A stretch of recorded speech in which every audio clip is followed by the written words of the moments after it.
Hello दोस्तों, rankers view में आप लोगों का स्वागत है। और अभी हम बात करने जा रहे हैं बीपीएससी के संदर्भ में। देखिए दोस्तों, बीपीएससी 67वीं के रिजल्ट के संदर्भ में जो चेयरमैन सर का ट्वीट आया है कि रिजल्ट आप लोगों का तैयार है। ठीक है, रिजल्ट आप लोग का तैयार है, लेकिन जो है कि आपको न्यायालय से कुछ परामर्श मांगा गया है, उसके बाद आप लोगों का रिजल्ट आ सकता है। और एक मामला है जिसमें आपको 29 तारीख को सुनवाई होनी है, उसके बाद संभवतः आप लोगों का रिजल्ट प्रकाशित किया जा सकता है। तो रिजल्ट को लेकर सशंकित होने का बहुत ज़्यादा आवश्यकता नहीं है कि बहुत डिले होगा। जो तरह तरह की बातें मार्केट में आती है वो आपके अंदर जो है नकारात्मक भावना को भरती है। ठीक है, नकारात्मक वातावरण को पैदा करती है। इन चीज़ों से आपको दूर रहना है। 3-4 लोगों से बात कीजिएगा, रिजल्ट कब आएगा, क्या आएगा, कोई मतलब नहीं बनता है। ठीक है, इन चीज़ों का कोई मतलब नहीं बनता है। आप लोग क्रिएटिव रहिए जीवन में, तभी आपको सफलता मिलेगी। अगर आपका इंटरव्यू बेहतर गया है, 2 चीज़ें हैं। अगर बेहतर आपका जो है कि मेंस गया है तो इंटरव्यू की आपको तैयारी करनी चाहिए। ठीक है, इंटरव्यू की तैयारी आपको अभी से करनी चाहिए। और अगर सही नहीं गया है तो आप बीपीएससी 69 में फुल जो है कि फोकस कर सकते हैं। 2 ही रास्ते हैं आपके पास, बहुत ज़्यादा परेशान नहीं होना है। ठीक है, लेकिन जिन लोगों का अच्छा गया है, लगता है आपको कि मेंस में रिजल्ट आ सकता है, वो बीपीएससी 67 इंटरव्यू को पूर्णतः इग्नोर नहीं करें। ठीक है, अभी की जो स्थितियां हैं, क्योंकि हो सकता है रिजल्ट आने के बाद आप लोगों को कम समय दिया जाए इंटरव्यू की तैयारी के लिए, तो वहाँ पे समस्या होती है। तो अब है बीपीएससी 69।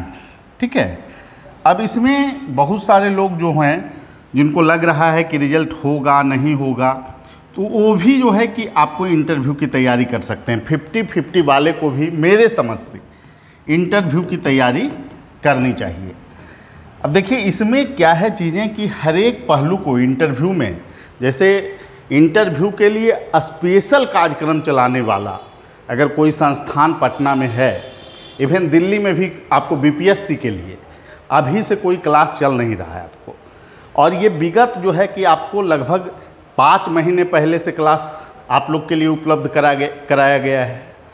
तो यहाँ जुड़ के आपको 19 वीडियो टोटल अभी तक जो क्लास चला है 19 क्लास लिया गया है। इसको देख के 1 घंटे 1.25 घंटे का सब वीडियो है। इसको देख के आप अपने जो एफर्ट्स है, जो संभावना है, उसको दुगना कर सकते हैं। सफलता की प्रत्याशा को आप बढ़ा सकते हैं।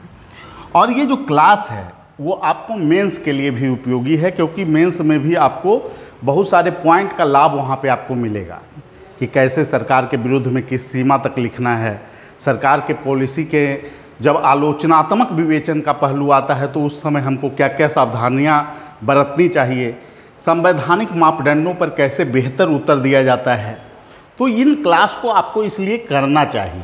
ठीक है, अभी जो हम लोगों का स्ट्रेटजी है बीपीएससी 67 को लेकर, उसमें देखिए इंटरव्यू में जो चीज़ें हैं उनको आपको समझना ज़रूरी है कि इंटरव्यू का उद्देश्य क्या है।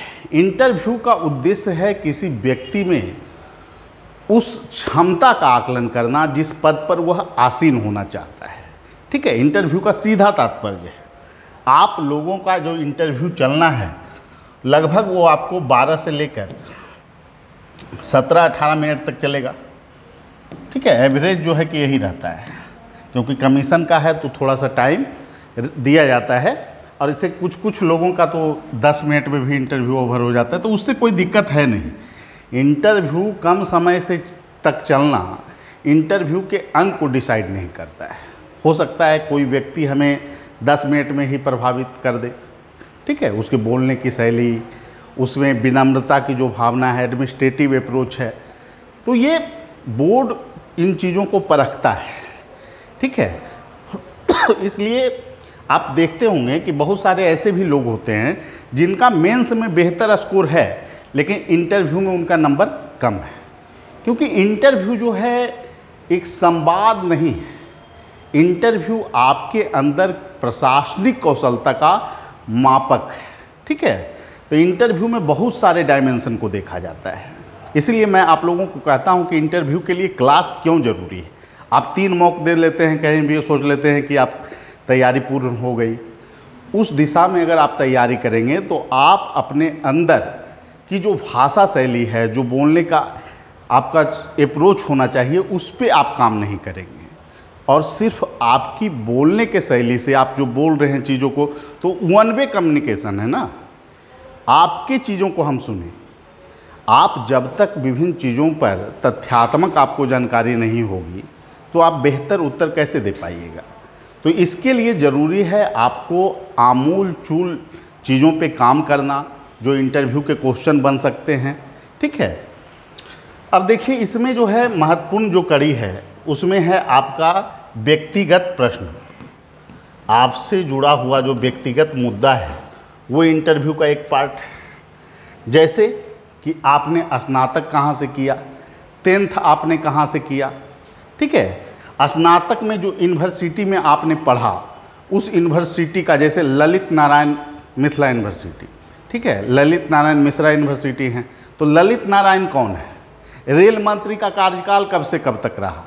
तो ये सभी मुद्दे भी आपको पूछ लिए जाते हैं। ठीक है, उसके बाद जो आपको क्वेश्चन बन सकता है, शैक्षणिक गतिविधि, स्नातक हो, मैट्रिक हो, या फिर आपका इंटर के कॉलेज हैं, वहाँ से भी क्वेश्चन पूछे जा सकते हैं। इसलिए तीनों पे आपको काम करना है। व्यक्तिगत में आपको आपके परिवार में सदस्यों की संख्या से भी जोड़कर प्रश्न पूछा जा सकता है। तो ये सब चीज़ें हैं, इस पे आपको अभी से काम करके रखना है। ठीक है, नाम अर्थ पहले चलता था, लेकिन अब तो नाम पूछा ही नहीं जाता है। तो आपको अब जिला तैयार करना है, क्योंकि जिला का जो डायमेंशन है उसके सारे डायमेंशन को अभी से आपको तैयार कर लेना है। ठीक है, जिले के संदर्भ में कुछ तथ्यात्मक जानकारी आपके पास होनी चाहिए। जैसे आपके ज़िले का साक्षरता दर क्या है। ठीक है, जिला का आपका पूछा जाता है कि आपके ज़िले के आसपास के ज़िले कौन हैं, चौहद्दी क्या है आपके ज़िले का, आपके ज़िले की स्थापना कब हुई। तो इससे जुड़ी हुई जो तथ्यात्मक जानकारी है इस पे भी आपको काम करना पड़ेगा। ठीक है, तो इस पे काम कर लीजिएगा आप सभी लोग। जिला में पर्यटन का क्या स्कोप है, 3-4 पर्यटक स्थल पूछे जा सकते हैं। आर्थिक रिसोर्स क्या है आपके ज़िले का। ठीक है, फिर ज़िले में आपको पूछा जा सकता है कि आपका जो ज़िला है वहाँ की समस्या क्या है। समस्या पार्टिकुलर ज़िले की हो सकती है। ठीक है, हो सकता है वाटर लेवल किसी ज़िले का जो है नीचे जा रहा हो, सूखा की समस्या हो, वहाँ पर कुपोषण ज़्यादा हो, नगरीकरण जैसे समस्तीपुर का कम है। तो ये सभी क्वेश्चन आपको बनते हैं ज़िले से। तो ज़िले को बेहतर ढंग से आपको तैयार करना है। फिर उसके बाद आपका जब महत्वपूर्ण जो टॉपिक है वो है आपका राज्य। मैं बार बार कहता हूँ कि राज्य को बेहतर ढंग से तैयार करना ज़रूरी है। राज्य के आपके प्रतीक स्थल, प्रतीक जो है कि पूछे जा सकते हैं। 4 प्रतीक बताइए महत्वपूर्ण, 4 महत्वपूर्ण प्रतीक बताएं। तो इसमें बच्चे गलती क्या करते हैं, पहले राजकीय मछली का नाम लेना शुरू करेंगे। आपको क्या बोलना है, 4 प्रतीक अगर आपको बोलना है तो सबसे पहले आपको नाम लेना है क्या, राजकीय चिन्ह का। राजकीय चिन्ह क्या है, फिर राजकीय भाषा। कहीं भी आप जाइएगा तो देखिएगा क्रम यही रहेगा। और फिर आप लिख सकते हैं राजकीय भाषा के बाद आप राजकीय फूल, राजकीय पक्षी। इसमें क्रम उल्टा पुल्टा हो सकता है, इसका कोई दिक्कत नहीं है। राजकीय पुष्प क्या है, राजकीय जो है कि पशु क्या है, ये सभी चीज़ों को आप, राजकीय मछली क्या है, तो इससे तैयार आप करना है आपको अच्छे ढंग से। राज्य में फिर आपको क्या तैयार करना है, बिहार राज्य का। बिहार राज्य का चूँकि इंटरव्यू आप बिहार में दे रहे हैं तो बिहार नाम क्यों पड़ा, नामाकरण को लेकर। राजधानी चूँकि पटना है तो पटना के बारे में आपको जानकारी प्राप्त करनी चाहिए कि पटना का नाम कब राजधानी बना, पटना किस काल में बना, कौन इसका नामाकरण पटना किया। ऐसा भी प्रश्न आपको देखने को मिलता है। फिर आपको उत्तर बिहार की समस्या, उत्तर बिहार की क्या समस्या रही है, दक्षिण बिहार की क्या समस्या रही है, ऐसे जुड़े हुए प्रश्न सब क्लास में कराया गया है। ठीक है, ये सभी पार्ट को आपको क्लास में कराया गया है। फिर बिहार से जोड़कर आपको प्रश्न पूछा जा सकता है इसी में कि जीडीपी में क्या योगदान है, एग्रीकल्चर का, तीनों सेक्टर का, कृषि का, उद्योग का, सेवा सेक्टर, पर्यटन का क्या स्कोप है बिहार में, ग्रामीण डेवलपमेंट, ग्रामीण क्षेत्रों में विकास के लिए कौन कौन योजना चलाई जा रही है। देखिए बिहार के लिए आप इसमें जो है दो चीज़ को कम से कम अच्छे ढंग से आप लोग को तैयार करना है योजना में। 7 निश्चय फर्स्ट और 7 निश्चय 2, इसके जो कंपोनेंट हैं उसको अच्छे ढंग से आपको दिमाग में रख लेना है। ठीक है, सभी लोगों को इसके लिए जो है कि आपको मटेरियल हर जगह उपलब्ध है, तो इसको आपको अच्छे ढंग से कवर कर लीजिएगा। फिर उसके बाद योजना में कैसे तैयार करेंगे, योजना में आपको तैयार करना है जैसे युवा से संबंधित, महिला से संबंधित योजना, ठीक है, किसान से संबंधित योजना, और इसमें केंद्र सरकार की योजना कौन कौन है और फिर राज्य सरकार की योजना कौन कौन है, इन दोनों को भी तैयार कर लेंगे अच्छे ढंग से। ठीक है, जैसे पूछा जा सकता है मुद्रा योजना कौन सी योजना है, क्या इसमें लाभ मिलता है, तो मुद्रा योजना में क्या है, आपको 10 लाख रुपये तक ऋण का इसमें प्रावधान है। ठीक है, तो इसमें जो है 3 प्रकार का है, शिशु है, किशोर है और फिर क्या है, तरुण है। इसमें शिशु में क्या है, 0 से 50,000 रुपया।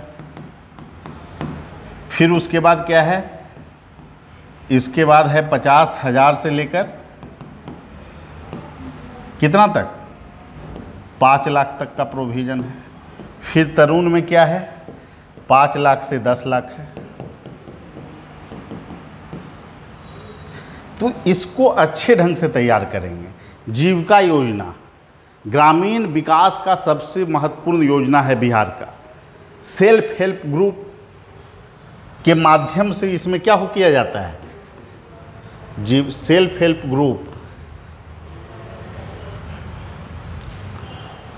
सेल्फ हेल्प ग्रुप के माध्यम से आपको ऋण मुहैया कराया जाता है। विश्व बैंक की सहायता से इस योजना को शुरू किया गया था। ठीक है, और लगभग कहा जाता है कि 10 लाख सेल्फ हेल्प ग्रुप पूरे बिहार में है। ठीक है, और इसमें जो है लगभग जो आंकड़ा आया है उसमें 1,30,00,000 महिलाओं इससे जुड़ी हुई है जीविका से। तो आप समझ सकते हैं कि ग्रामीण महिलाओं के आर्थिक स्वावलंबन में यह योजना काफ़ी महत्वपूर्ण रूप से काम कर रही है। तो जो महत्वपूर्ण योजना हैं उस पे बेहतर ढंग से हम राज्य के लेवल पे काम करेंगे। फिर उसके बाद आपको क्या देखना है दोस्तों, फिर आपको देखना है राष्ट्रीय, राज्य और अंतर्राष्ट्रीय विवादित मुद्दे, चर्चा के मुद्दे, जो प्रश्न बन सकते हैं। और इस पे जो कवरेज है आपका 19 क्लास टोटल आपको अभी तक जो हुआ है, टोटल 19 क्लास आप लोग के लिए उपलब्ध है। इसमें सारे डायमेंशन योजना पे भी काम किया गया है। जो मुद्दा रहा है पिछले 5 महीना का, जो चर्चा का मुद्दा है, जनरली वही क्वेश्चन आप लोगों से पूछा जाता है। तो इस पे काम कर दिया गया है आप लोगों के लिए। जैसे जातिगत जनगणना, बिहार का इशू, ठीक है, जातिगत जनगणना हो गया। फिर जीविका को देखिए, आज कुछ दिन पहले का ही न्यूज़ है कि जीविका अब ग्रामीण क्षेत्र में सिर्फ काम नहीं करेगी, अब शहरी क्षेत्र में भी जीविका काम करेगी। ठीक है, तो यहाँ पर इसका भी आपको इम्पोर्टेंस हो गया। फिर बहुत सारे राज्य स्तर पर तो बहुत सारा करेंट है। जैसे नेपाल से जो पानी आता है वो बिहार में बाढ़ का कारण बनता है, ये भी आपको क्वेश्चन पूछा जा सकता है, ये चर्चा का मुद्दा रहा है। ठीक है, कुपोषण के संदर्भ में आपको, क्योंकि 3 लाख कुपोषित बच्चों का जो है कि लिस्ट तैयार किया गया है और उनके लिए विशेष योजनाएं चलाने का प्लान है। तो बहुत सारे राज्य के मुद्दे पर आपको क्लास में मिल जाएगा चीज़ें, ठीक है, जो इंटरव्यू के क्वेश्चन बन सकते हैं। आपको क्वेश्चन पूछा जा सकता है कि आप एसडीएम बन गए या फिर बीडीओ हैं, कुपोषण आपके एरिया में बहुत ज़्यादा है, आप उसको कैसे नियंत्रित करेंगे, कैसे ठीक करेंगे, तो वो वाला पॉइंट इसमें समाहित कर देंगे, ठीक है। तो उसमें पॉइंट बताए हैं कैसे क्या सरकार का पॉलिसी है। तो चीज़ों पर काम करना है, राष्ट्रीय मुद्दे, अंतर्राष्ट्रीय मुद्दे। और इसमें देखिए, जैसे एक दो उदाहरण हम लोग लेते हैं, जैसे काम करने से फ़ायदा क्या है, अभी से काम क्यों किया जाए। जैसे मणिपुर विवाद, मणिपुर आप देख रहे होंगे कि अभी न्यायिक सेवा का इंटरव्यू चल रहा है कहाँ, उत्तर प्रदेश में, और वहाँ क्वेश्चन मणिपुर से बहुत ज़्यादा पूछे जा रहे हैं। अब मणिपुर इशू में पूछा जा सकता है कि मणिपुर का विवाद क्या है, पहला क्वेश्चन। तो विवाद का कारण क्या है, स्थानीय हाईकोर्ट के द्वारा मैतेई समुदाय के लोगों को अनुसूचित जनजाति में शामिल करने संबंधी विचार दिए गए, और उसको जैसे ही जो है वहाँ की स्थानीय सरकार ने उसको लागू कराना चाहा, वहाँ पे हिंसा फैल गई, ठीक है। मूल कारण तो यही है, विवाद की वजह है। देखिए, जितना पूछा जाए उतना ही उत्तर देना है, ये नहीं कि ऐतिहासिक बैकग्राउंड बताने लगेंगे तो उसमें आप फंस जाइएगा। फिर दूसरा क्वेश्चन क्या पूछा जा रहा है, क्योंकि इसी मुद्दे पर आपको आया था अविश्वास प्रस्ताव,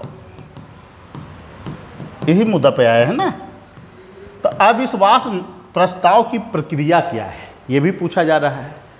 तो ये समानतः विपक्ष के द्वारा लाया जाता है, और इसके लिए आपको जो है कि अविश्वास प्रस्ताव आप लाना जब चाह रहे हैं, तो जो प्रस्तावक है उसके लिए 50 सदस्यों का उस पर समर्थन भी होना चाहिए, अविश्वास जाहिर भी करना होगा, और फिर उसके बाद लोकसभा अध्यक्ष उसको, उस प्रस्ताव को स्वीकृति देते हैं। अब इसमें वोटिंग कहाँ होता है, लोकसभा में के सदस्य सिर्फ इसमें शामिल हो सकते हैं या राज्यसभा के सदस्य भी शामिल हो सकते हैं। तो इसमें नेचुरली है कि ये लोकसभा के सदस्य इसमें वोटिंग में शामिल होंगे। तो ये सभी चीज़ों को आपको जानना होगा। अविश्वास प्रस्ताव सबसे पहले कब आया था, ये सब क्लास में सारी चीज़ों पे चर्चा की गई है। और जो मुद्दा है इस बार जो अविश्वास प्रस्ताव आया, उसका मूल मुद्दा क्या था, तो इसमें 3 मुद्दा है जो कि प्राथमिक मुद्दा अविश्वास प्रस्ताव में रहा, कि इतनी हिंसा हुई मणिपुर में लेकिन प्रधानमंत्री वहाँ नहीं गए। पहला तो यही मुद्दा है, प्रधानमंत्री का नहीं जाना।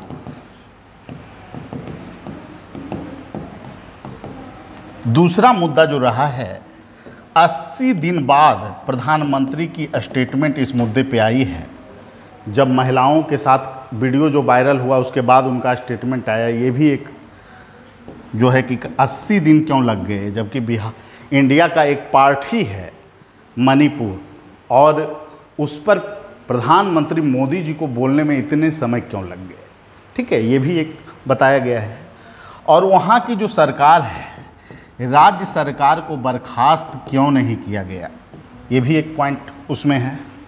तो पूछा जा सकता है आपको अविश्वास प्रस्ताव जो लाया गया उसमें क्या क्या पॉइंट रखे गए थे, तो 3 पॉइंट आपको बताने हैं। देखिए दोस्तों, जो इसमें आपको चीज़ें करनी है, मणिपुर विवाद, अविश्वास प्रस्ताव, फिर सर्वोच्च न्यायालय के द्वारा एक कमेटी गठित की गई जिसमें 3 महिला पूर्व जजों को शामिल किया गया। अब इसमें पूछा जा सकता है महिलाओं को क्यों शामिल किया गया। देखिए, महिलाओं के खिलाफ जो हिंसा हुई है उसमें सहज ढंग से महिलाओं से बात करने का प्रयास जो है कि क्या करेगी, महिला कर सकती हैं अच्छे प्रभावी ढंग से। तो इसको भी आपको प्रश्न में शामिल किया जा सकता है, तो उस समय आपको संतुलित उत्तर देना पड़ेगा। फिर उसके बाद हर क्वेश्चन जो पूछे जा सकते हैं कि मणिपुर जो विवाद है उसका हल क्या है, समस्या का सॉल्यूशन क्या है। मणिपुर जो विवाद है उसका मूल सॉल्यूशन क्या हो सकता है।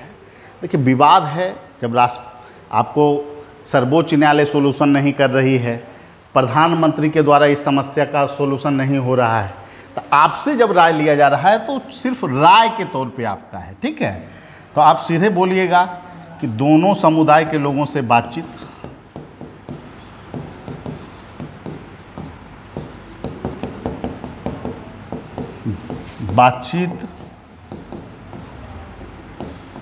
अब यहां पर है समुदाय के लोग कौन होंगे, जो लोग उस समाज को रिप्रेजेंट कर रहे हैं, ठीक है। इसमें जो है कि दोनों समुदाय के जो महत्वपूर्ण लोग हैं वो शामिल होंगे। दूसरा नंबर पॉइंट हो सकता है कि कुछ समय के लिए मैतेई समुदाय के अनुसूचित जनजाति में शामिल करने संबंधी विचार को रोका भी जा सकता है। दूसरा पॉइंट में हम बोलेंगे।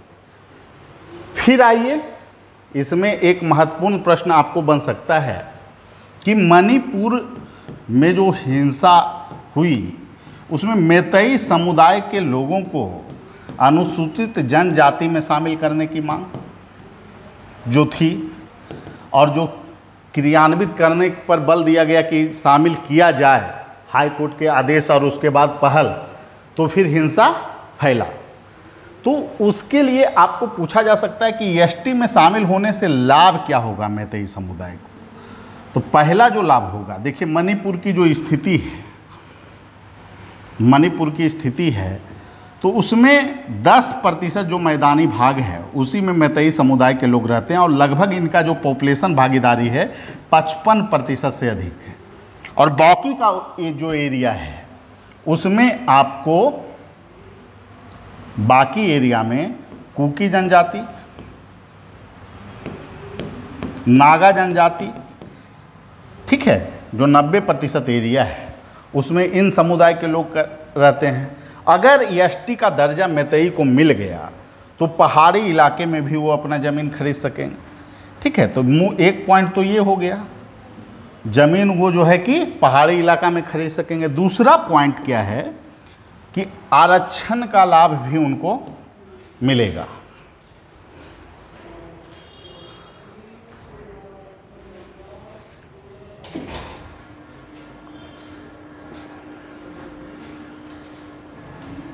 ठीक है, सॉरी अभी कट गया था थोड़ा सा लाइट का व्यवस्था। चलिए, अभी हम लोग देख रहे थे कि मैतेई समुदाय के लोग को अगर एसटी में शामिल किया जाता है तो लाभ क्या होगा। एक पहला लाभ तो ये है कि उनको जो है लैंड खरीदने का अधिकार मिल जाएगा पहाड़ी बेल्ट में। दूसरा जो लाभ है, ज़मीन पहाड़ी इलाकों में खरीदेंगे,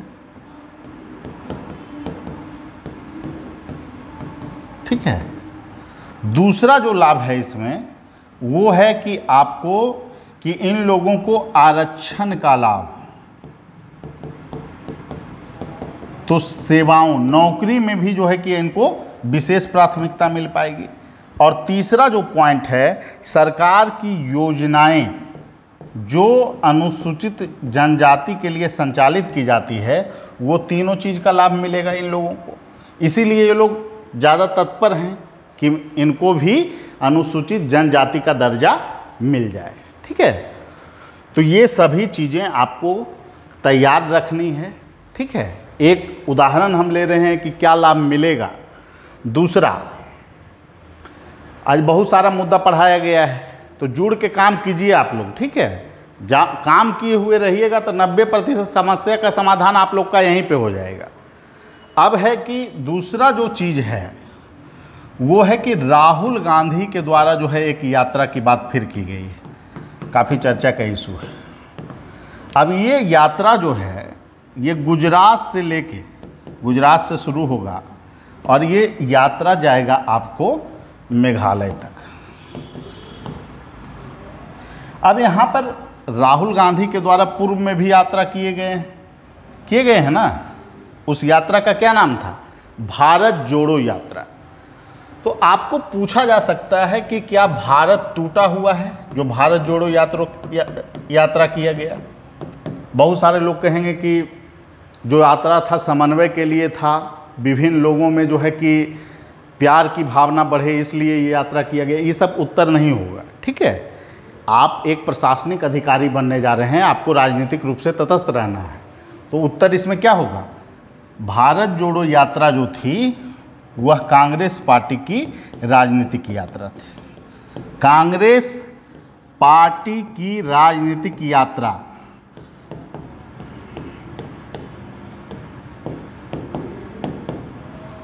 ठीक है, ये नहीं कि सभी लोगों को मिलाने का प्रयास, हिंदू मुस्लिम के बीच प्रेम, ये सब नहीं चलेगा। ठीक है, यही जवाब आपको देना पड़ेगा वहाँ पे। और ये यात्रा जो भारत जोड़ो यात्रा थी पहला फेज का, ये आपको चला था कन्याकुमारी से और चला था कहाँ तक? कश्मीर तक चला था ये यात्रा। तो इसलिए चीज़ों पे आपको काम करते रहना है, अच्छे ढंग से काम करना है। फिर जो है कि आपको इसमें जो है कि पूछा जा सकता है अगला क्वेश्चन, समान नागरिक संहिता। सामान्य नागरिक संहिता काफ़ी चर्चा का मुद्दा है और न्यायिक सेवा का जो इंटरव्यू चल रहा है उत्तर प्रदेश में, उसमें बहुत सारे लोगों से ये सवाल हो रहा है। और फिर यहाँ भी अगर देखिए मणिपुर तो छाया रहा। ठीक है, मणिपुर इशू करेंट में पूछ रहे थे, 3-4 लोगों में एक क्वेश्चन तो हो ही रहा था।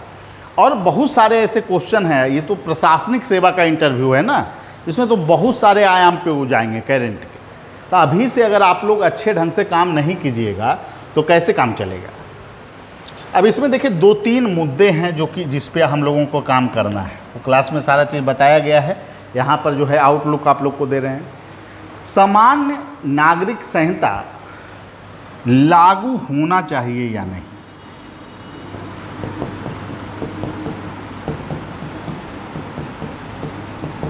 देखिए क्वेश्चन जब पूछा जाए उसको गौर से सुनिए। पूछ रहे हैं कि लागू होना चाहिए या नहीं होना चाहिए, तो आपको जवाब क्या देना है? होना चाहिए। तो आधार पूछेंगे, किस आधार पे, क्यों आप कहते हैं कि लागू होना चाहिए। इसमें ये मत नहीं देंगे कि मोदी जी कह रहे हैं एक राष्ट्र एक जो है कि संहिता होनी चाहिए, ये सब स्टेटमेंट नहीं चलेगा। तो एक राष्ट्र एक भाषा भी होना चाहिए। तो आपको जो है देखिए समस्या यहाँ क्या है, समान नागरिक संहिता अभी तक हमारे देश में क्यों लागू नहीं हुई है? क्योंकि अलग अलग धर्म के अलग अलग जो है कि प्रोविज़न है, तलाक संबंधी अलग प्रोविज़न है, विवाह संबंधी, जो संपत्ति के उत्तराधिकार का जो मामला है उससे संबंधित अलग अलग धर्मों में अलग अलग जो है नियम है। तो इसमें समस्या सबसे बड़ी यही है। ठीक है, तो आधार ये बताएंगे कि इसको संविधानविद जो थे उन्होंने नीति निर्देशक तत्व का इसको पार्ट बताया था समान नागरिक संहिता को। और भविष्य में सरकारों को ये दायित्व दिया गया था कि जैसे स्थिति में सुधार होगा तो सरकार ये प्रयास करेगी कि समान नागरिक संहिता लागू किया जाए। इस आधार पे इसको लागू किया जाना चाहिए। अब यहाँ पर आपकी जो सरकार है, बिहार की सरकार जो है, वो कहती है कि हम समान नागरिक संहिता लागू नहीं करेंगे और सेंट्रल गवर्नमेंट कहती है हम इसको लागू करेंगे। तो यहाँ समस्या यही है। आपको स्टेटमेंट भी कोट किया जा सकता है कि नीतीश जी तो बोलते हैं नहीं लागू होना चाहिए, आपका क्या व्यू है? तो ऐसी स्थिति में आप सीधे क्या बोलिएगा?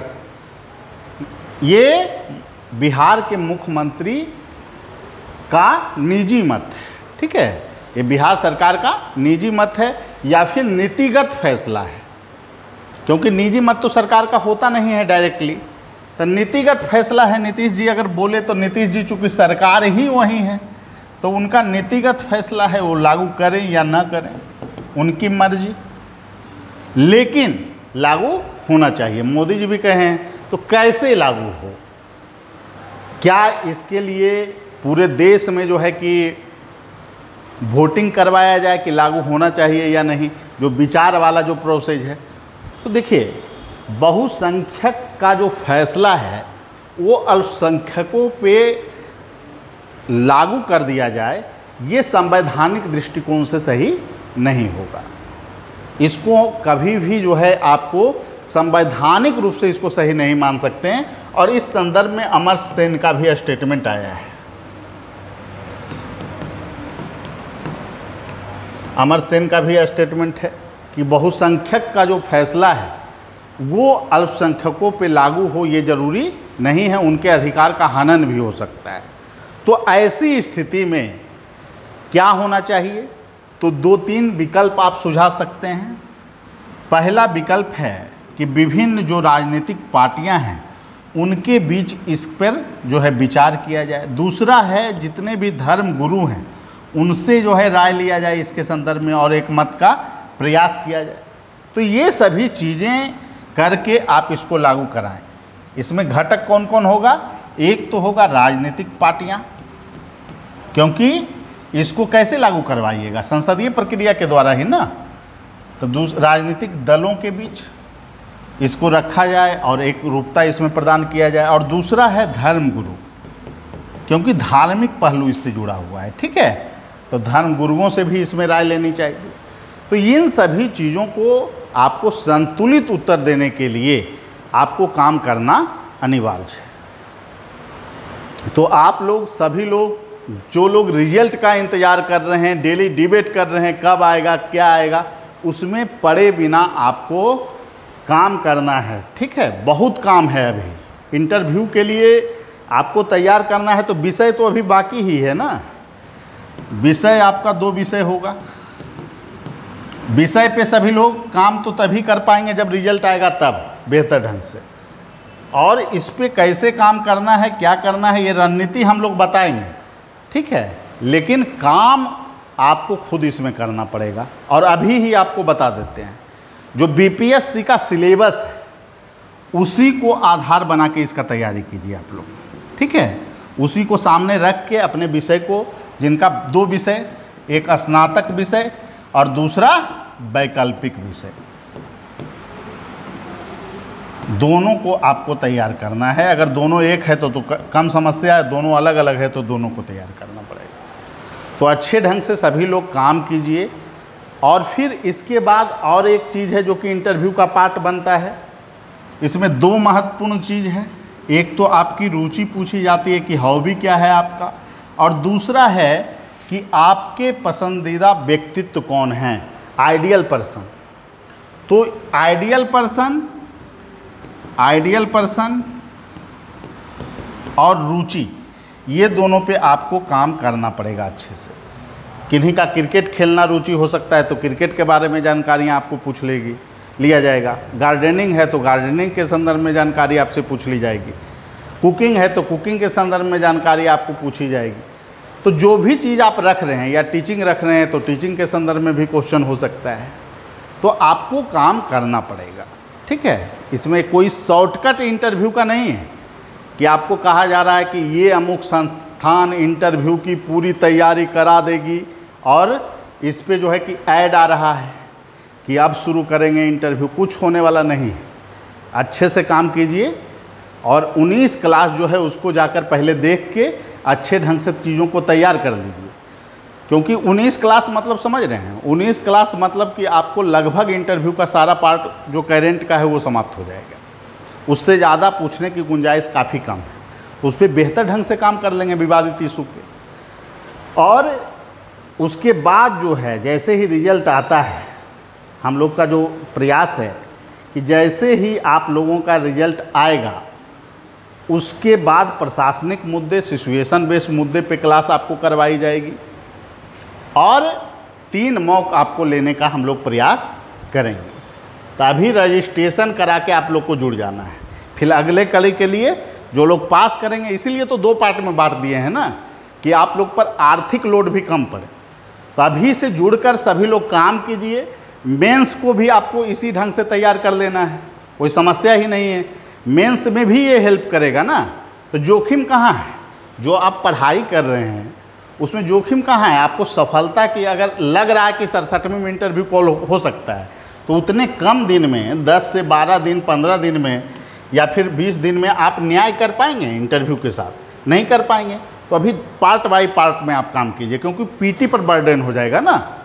तो अभी जो है कि चीज़ों को आप अगर काम कर कर रखेंगे, 1 से 1.5 घंटा इंटरव्यू पे दीजिए ना अच्छे ढंग से, तो फिर अच्छा आपको लाभ इसका मिलेगा। इसके लिए आप जुड़ सकते हैं, हमारे फ़ोन नंबर पे कॉल कर सकते हैं 7004291557 या फिर 8709537366 पे। तो सभी लोग जो लोग इंतज़ार कर रहे हैं कोर्ट में क्या होगा क्या नहीं होगा, ये सब मुद्दा में मत पड़िए। जब बोला जा रहा है कि आपको बीपीएससी का भी केस हारती नहीं है और खुद के साथ आप लोग अगर सीरियस नहीं रहिएगा तो समस्या तो बड़ी हो जाएगी ना। और प्लस दूसरी नंबर बात, चेयरमैन सर खुद बोल रहे हैं कि फिर से जो है कि आप लोग को बढ़ता क्रम भरवाएंगे, तो यानी पता है उनको कि क्या होने वाला है इसमें। ठीक है, तो कोई समस्या नहीं होने वाली है, लेकिन आपको इंटरव्यू के लिए सजग रहना पड़ेगा, तैयार रहना पड़ेगा। तो जुड़िए आप लोग हमारी टीम के साथ, जुड़ के काम कीजिए। और इसके लिए आप हमारे फ़ोन नंबर 7004291557 या फिर 8709537366 पे कॉल कर सकते हैं और जुड़ सकते हैं। ठीक है, सभी लोगों को धन्यवाद। फिर अगले वीडियो में मिलेंगे। Thank you.